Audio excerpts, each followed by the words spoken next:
You ask Tiger to solve. This deals with linear equations with one unknown. The final result is x equals 1/6. Let's solve it step by step. Simplify the expression. Group like terms. Combine like terms. Group all constants on the right side of the equation. Subtract 1/2 from both sides. Combine the fractions. Combine the numerators. Reduce the zero numerator. Simplify the arithmetic.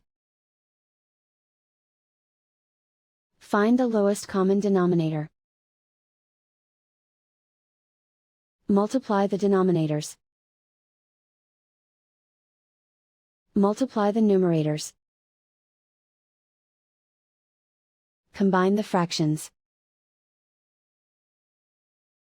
Combine the numerators.